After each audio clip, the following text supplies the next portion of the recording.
Buenas tardes, vamos a esperar un poquitito como siempre que vayan entrando los alumnos. Uy, perdón, se me cayó. Esta es la clase para enfermería. Vamos a hacer un poquitito de spoiler. El spoiler es que la clase de hoy va a ser una clase picante, va a ser una clase compleja, ¿sí? Porque estamos ya metiéndonos bien a analizar la parte más compleja del tema pH, que corresponde a las soluciones amortiguadoras o soluciones buffer, ¿sí? La clase anterior habíamos terminado de explicar como definición general lo que era un buffer. Voy a prender la luz, disculpen un minuto. Así me ven un poquitito mejor, ¿sí? Entonces, habíamos terminado de hacer esa definición y lo que vamos a hacer ahora es continuar con eso, ya metiéndonos en lo que son los pHs o el buffer sanguíneo, ¿sí? O cómo trabaja el buffer que tenemos en la sangre. Vamos a hacer una aclaración. Mañana, aunque sea 1 de mayo, yo voy a hacer mi clase en vivo igual, ¿sí? Como es un tema complicado, bueno, todos hacemos un esfuercito. Yo colaboro haciendo igual el vivo, aunque sea 1 de mayo, aunque sea feriado, ¿sí? Y obviamente, como siempre, voy a después dejar alguna foto de lo que voy explicando y voy a dejar el vivo, lo voy a mandar a mi historia para que lo puedan ver los que no pueden en este momento conectarse, ¿sí? Bueno, ya más o menos son 24, 25 personas. Vamos a esperar un poquitito más, un minutito más y ya arranco, ¿sí? Gracias a los que me van saludando. Bueno, entonces vamos a empezar diciendo, como una definición bien cortita que habíamos tirado en la clase anterior, que una solución buffer es una solución que tiene un pH determinado y que, a pesar de que yo le agrego o un ácido o una base, normalmente cuando agrego un ácido el pH baja, cuando agrego una base el pH sube, cuando hay presente en ese medio acuoso, hay presente un sistema buffer, ese pH no se va a alterar. Por eso se dice que la solución está amortiguando los cambios de pH, ¿sí? Se habla de soluciones amortiguadoras, soluciones tampón o buffer, ¿sí? Son las 3 definiciones que tiene. Bueno, en particular yo había explicado en la clase anterior que el tema es muy importante, que ustedes lo entiendan, no que sepan demasiado de química, pero entender más o menos de qué se trata, o razonar de qué se trata, en función de que el pH sanguíneo está regulado a través de un buffer, y es muy importante que esté regulado a través de un buffer, ¿sí? Habíamos hablado de que nosotros tenemos algo que se llama medio interno, y que ese medio interno está totalmente regulado y calibrado en forma continua, y una de las cosas que se regulan son las concentraciones, por ejemplo, de las sales que están presentes, y hay algunas sales que son las que intervienen formando esto que llamamos sistema buffer. ¿Cómo armo un buffer? ¿Qué tengo que poner adentro del agua, ¿sí? Para que se me quede armado un buffer? Bueno, los buffers se arman combinando ácidos y bases débiles, o sales de estos ácidos y bases débiles con otros ácidos o bases fuertes, ¿sí? Es decir, de base siempre se habla que en todo sistema con regulación de pH, o sea, todo sistema buffer, tiene que haber un ácido débil y una sal formada con ese ácido débil, y la parte conjugada que proviene de una base fuerte, o al revés, una base débil con una sal de esa base débil armada con su conjugación con un ácido fuerte, ¿sí? Es decir, eso es lo que está en el módulo. Vamos a ponerlo acá, ¿sí? Se prepara con un ácido débil y su sal de base fuerte, o con una base débil y su sal de ácido fuerte, ¿sí? Una tercera alternativa son estos que son los ácidos polipróticos, que es menos frecuente armarlos de esta manera, ¿sí? Como por ejemplo el ácido fosfórico. Bueno, se arman lo que llaman los buffer fosfatos con eso, que se considera que contribuyen con el sistema de regulación de pH sanguíneo, pero no es lo más importante, ¿sí? Yo ahora les voy a mostrar lo que es el sistema buffer que tenemos nosotros en la sangre, que se llama sistema buffer bicarbonato, ¿sí? Tenemos que tener en cuenta que nosotros primero tenemos como una especie de sustancia intermedia de base de todo el sistema, que es el ácido carbónico. Ese ácido carbónico puede sufrir, digamos, ir para dos lados diferentes. ¿De dónde proviene el ácido carbónico? Proviene de que cuando yo respiro, o mejor dicho, mis células generan por respiración celular, generan dióxido de carbono. Ese dióxido de carbono, cuando se mezcla con agua, va a reaccionar y va a dar como resultado ácido carbónico. Es una reacción química. Como yo señalo acá, en estas flechas, es una reacción química reversible, es decir, hay una enzima, ya vamos a ver después qué es el segundo cuatrimestre, lo que es una enzima, ayuda a que esto se transforme en esto. La enzima se llama anhidrasa carbónica y fija el dióxido de carbono combinándolo con agua para formar ácido carbónico. Ahora, ese ácido carbónico es lo que se dice un ácido débil, es decir, uno de estos dos hidrógenos que están acá se desprende bastante fácilmente. Pero, digamos, así como se desprende, se vuelve a unir. Entonces, este sistema es como que va para allá y va para acá, va para allá y va para acá, ¿sí? Se desprende un protón por un lado, o sea, un ion hidrógeno, y la otra parte de la molécula que es el bicarbonato, que es la ion bicarbonato que queda acá, ¿sí? Entonces, de vuelta, vamos a repetir. Dióxido de carbono proviene de la respiración, todas las células lo eliminan, lo producen y lo eliminan. Una enzima que está en la sangre combina este dióxido de carbono con agua para formar ácido carbónico. Y ese ácido carbónico, a su vez, cuando está en agua, libera en un cierto porcentaje este protón y en otra parte se queda pegado acá. Y eso es como que es un ida y vuelta. Continuamente está ocurriendo que se descompone y se recompone. Se descompone y se recompone. Ahora, ¿qué pasa con este ion? Este ion a su vez se suele combinar con el ion sodio para formar esa sal que conocemos como bicarbonato de sodio. Por ahí alguno lo ha utilizado alguna vez para cocinar, ¿sí? O también se lo utiliza para la digestión, etc. Bueno, el bicarbonato de sodio entonces forma parte de todo este sistema buffer que tenemos acá, ¿sí? Ahora, ese buffer bicarbonato, ¿cómo hago para calcular el pH que tiene? Bueno, va a depender de la concentración de ácido carbónico, de la concentración de bicarbonato, ¿sí? Y de un elemento más que se tiene en cuenta en esto, que tiene que ver precisamente con el equilibrio que hay entre esto y esto. Es decir, ¿se acuerdan que había una constante que se calculaba de equilibrio, que era cuando uno divide esto por esto dividido esto? Bueno, eso da un valor que se llama pK. El valor pK, para el caso de el buffer bicarbonato, vale 6,16. Esto es un valor que se los vamos a dar nosotros, es como quien dice de tabla, ¿sí? Es un dato que está en los libros, no es que ustedes tengan que calcularlo, ni tampoco tienen que saberlo de memoria, es un dato que se brinda en los problemas. Entonces, cuando yo quiero calcular el pH en una solución de buffer bicarbonato, voy a utilizar este pK, vamos a escribir acá abajo que eso es el pK.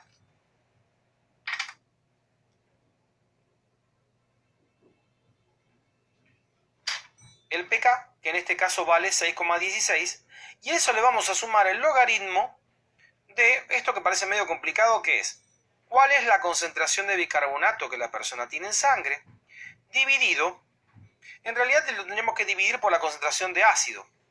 Pero la concentración de ácido no se puede, mejor dicho, no se suele calcular, sino que lo que se suele medir en sangre para calcular es la presión parcial de dióxido de carbono. La guía que sigue a esta, ya comenzamos con los conceptos de presión y es lo que vamos a después seguir trabajando, ¿sí? Pero se multiplica esta presión por este número 0,03 y el resultado de la cuenta me va a dar la concentración de ácido carbónico, ¿sí? Es decir, al pK le voy a sumar el logaritmo de esta cuenta. Esta cuenta es la concentración de bicarbonato dividido la concentración de ácido. Si nos fijamos de vuelta en cómo se calculaba el pH en un buffer, esto está en la guía, para un buffer ácido se usa el pK ácido, el que yo acabo de decir que vale 6,16, más el logaritmo de la concentración de sal, dividido la concentración de ácido. Como les decía, para nuestro caso, el ácido sería el ácido carbónico, y la sal sería el bicarbonato, que es este bicarbonato de sodio que dijimos acá, ¿sí? Esto me da uno de estos y uno de estos, entonces es esta concentración. Pero que en el caso del ácido yo muchas veces puede ser que como dato en el problema les den esto, o puede ser que como dato en el problema les den una presión parcial de dióxido de carbono que tendrán que multiplicarla por este valor para transformarla en esto, ¿sí? Eso va a ser según el problema. Bueno, entonces, En esta ecuación nosotros reconocemos dos componentes. Este dijimos que es un componente que está relacionado con la respiración, ¿sí? Es decir, está relacionado con, por un lado, lo que producen mis células cuando hacen sus reacciones metabólicas y con el dióxido de carbono que yo voy a eliminar cuando exhalo en la respiración pulmonar. En la otra punta de todo esto hay otro componente que yo acá puse que depende del riñón. El bicarbonato lo eliminamos por orina. Entonces, mi riñón va a regular si de esto hay mucho o hay poco. Si hay un exceso, lo va a eliminar en la orina. Y si falta, va a retenerlo para que no se elimine por la orina, ¿sí? Es decir, esto lo regulo respirando. Ahí se me fue de foco, perdón. Ahí. Y ahí. Esto lo regulo respirando y esto lo regulo con la orina. O sea, lo regula mi riñón, ¿sí? A este le llamamos componente metabólico y a este le llamamos componente respiratorio, ¿sí? Eso está puesto acá. Al bicarbonato entonces le llamamos componente metabólico. ¿Por qué? Tiene que ver con el metabolismo y tiene que ver con lo que va a hacer mi riñón. Y al dióxido de carbono le llamamos componente respiratorio porque va a depender de si yo respiro mucho o respiro poco, de la cantidad de dióxido producido por mis células y de que también lo está eliminando mi sistema respiratorio, ¿sí? Bueno, ahora, ¿qué pasa? Yo le dije que cuando uno tenía un sistema de este tipo, un sistema buffer, ¿sí? Cuando uno tiene un sistema buffer, lo que ocurre es que hay una regulación, es decir, que yo a todo este sistema le agrego ácido o le agrego base y el pH, este que calculo acá, no se altera. Es decir, va a cambiar esto y esto tal que cuando yo haga la cuenta, todo me da igual. ¿Cómo logra esto el buffer? Y ahí vamos a pasar a esta otra ilustración. Caso 1. Agrego ácido. O sea, yo tengo mi buffer sanguíneo en el cual tengo el bicarbonato y tengo el ácido carbónico. Yo agrego ácido. Este ácido es ácido clorhídrico, esto va a quedar disuelto en el agua, en el plasma. Y por otro lado, este protón va a unirse al bicarbonato. O sea, esto tiene un hidrógeno que se va a unir al bicarbonato y me va a terminar dando ácido carbónico, ¿sí? A su vez el ácido carbónico, como hay más ácido carbónico del que había antes, una parte de ese ácido carbónico se va a transformar en dióxido de carbono y agua. Es como que se me corrió todo hacia la derecha. Si yo agrego de esto a la solución, esto me absorbe esto que estoy agregando y desaparece. Y como desaparece, no afecta al pH. O es decir, cuando yo a una solución le agrego ácido, debería bajar el pH. Acá le estoy agregando un ácido, llamado ácido clorhídrico. Y el pH no baja porque los protones que libera el ácido los absorbe el bicarbonato y no están más presentes afectando el pH sanguíneo. Ese es el primer caso. Agrego ácido. Segundo caso. Agrego un álcali o base, lo que comúnmente se denominan hidróxidos. Entonces resulta que yo agrego hidróxido de sodio. Habíamos dicho que el ácido clorhídrico va a trabajar sobre el bicarbonato y va a hacer que se forme ácido carbónico. El hidróxido de sodio va a atacar directamente al ácido carbónico, que también está presente en la sangre. Bueno, pero no miremos la ecuación de arriba, miremos de abajo. El hidróxido de sodio va a formar esto con esto, va a transformarse por un lado, y esto con esto por el otro. Esto que está acá, que se llama oxidrilo, le va a robar uno de estos hidrógenos y va a formar agua. Es decir, oxígeno, hidrógeno, más un hidrógeno de acá, van a formar una molécula de agua. O sea que esto, que era lo que iba a hacer que el pH bajara o disminuyera, no va a estar presente, porque el ácido carbónico es como que lo absorbe y lo transforma en agua. Y por otro lado, el sodio, que está presente también en la molécula, se va a unir a lo que resta de la molécula, que es esta misma pero con un hidrógeno menos, para formar bicarbonato de sodio. Es decir, cuando yo agrego ácido, el bicarbonato absorbe el ácido, digamos, lo neutraliza de tal manera que no afecta al pH. Cuando agrego hidróxido de sodio, el ácido carbónico absorbe los oxidrilos y finalmente no me altera el pH. Es decir, mientras haya presente esta molécula y mientras haya presente esta molécula, ¿sí?, se va a amortiguar los cambios de pH. ¿Qué pasa si haciendo de esto? Una molécula se agrega con una de estas con una de estas. Pero llega un momento que si yo agrego mucho de esto, estas moléculas se van a, digamos, terminar, se van a agotar, no va a haber más bicarbonato suelto. Y ahí el pH ya no va a poder ser regulado. Es decir, con esto que estoy diciendo, las soluciones buffer tienen la capacidad de amortiguar los cambios de pH, pero no es una capacidad infinita, es como que tiene una cierta espalda para bancarse los cambios en el pH. Si yo le agrego mucho ácido es como que termino agotando la capacidad de absorción que tiene de esos iones de hidrógeno en la solución y el pH va a terminar cambiando. Cuando agrego una base pasa lo mismo. Al principio los oxidrilos que libera ese hidróxido van a ser absorbidos por el sistema buffer y no van a estar dando vueltas, por lo tanto no van a hacer que haya cambios en el pH. Pero si yo sigo agregando y agregando y agregando, va a llegar un momento en que sí, que se va a agotar toda esa capacidad de absorción del álcali y finalmente el pH va a comenzar a cambiar, ¿sí? Esto se podría, digamos, reflejar en una especie de curva. Yo lo voy a hacer ahora la curva, medio mal dibujada, pero se va a entender. Imagínense una curva así como si fueran dos ejes, donde uno va aumentando la cantidad de hidróxido que va agregando el sistema. La curva del buffer hace así. Es decir, si esto es el pH, este es el pH al que puede regular, y entre esta concentración y esta cantidad de hidróxido de acá y esta cantidad de hidróxido de acá, el buffer soporta sin cambiar el pH. Es decir, si yo caigo por acá abajo, que sería como que le estoy quitando hidróxido, el pH va a bajar. Si me paso de este nivel, el pH va a subir. Pero si me mantengo dentro de este rango, no importa cuánto agregue yo de esto, el pH no va a cambiar. Este hombro o meseta que se forma acá va a ser o más angosto, o sea, puede ser que sea más por acá y por acá, o más ancho, o incluso hasta más ancho que esto podría ser también.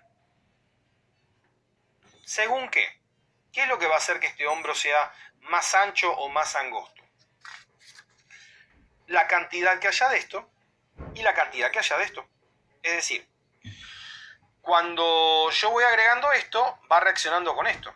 Cuanto más haya de esto, más capacidad va a tener de absorber los oxidrilos que libere este álcali. Cuanto más bicarbonato haya, más iones de hidrógeno va a poder absorber el sistema para formar esto que está acá.